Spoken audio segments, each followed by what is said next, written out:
On the night of February 1st, 1959, 9 experienced hikers died on a remote mountain in the Soviet Union.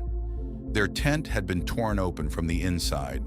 They were found scattered across the snow, some partially undressed in temperatures of minus 30 degrees. One had a fractured skull, 2 had crushed ribs, 1 was missing her tongue. No predator tracks were found. No other humans were in the area. The Soviet government classified the investigation and sealed the files for 30 years. The cause of death was listed as an unknown compelling force. This is the Dyatlov Pass incident, and it has never been explained. It was January 1959. A group of 10 students and graduates from the Ural Polytechnic Institute set out on a skiing expedition through the northern Ural Mountains. The route was graded as the highest difficulty level in Soviet mountaineering. They were experienced, fit, and well-equipped.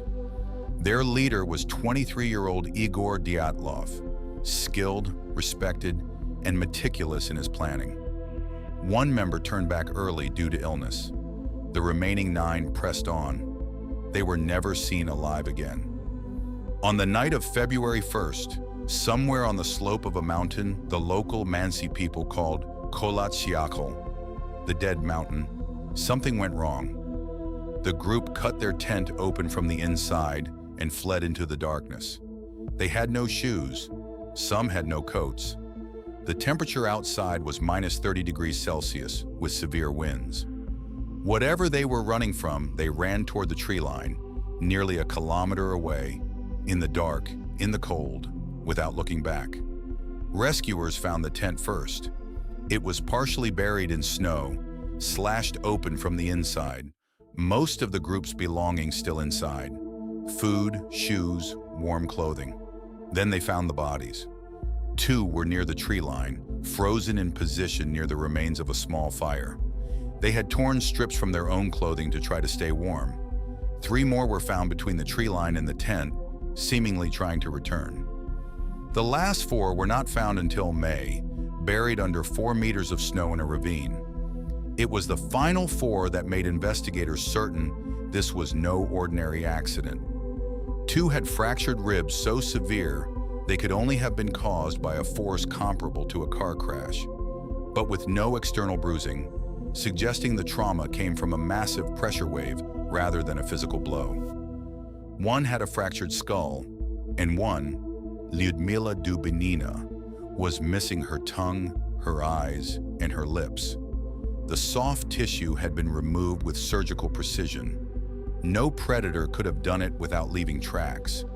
No human was found in the area. The Soviet investigation lasted months. They interviewed witnesses, analyzed the evidence, and ultimately concluded that the hikers had died as a result of an unknown compelling force. The files were classified. The families were told nothing useful.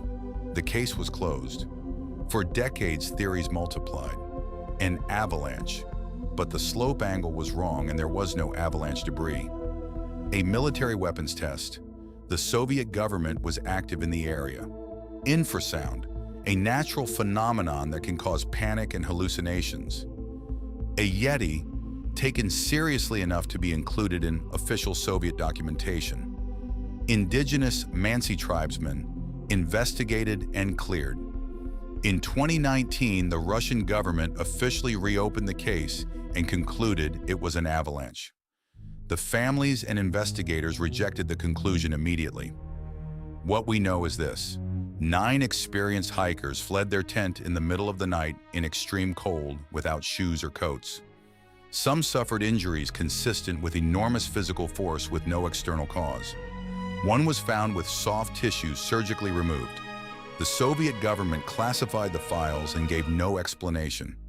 And the mountain where they died, the local people had a name for it long before that night. They called it the Dead Mountain. This is Incident Zero. The files they buried, the stories that survived,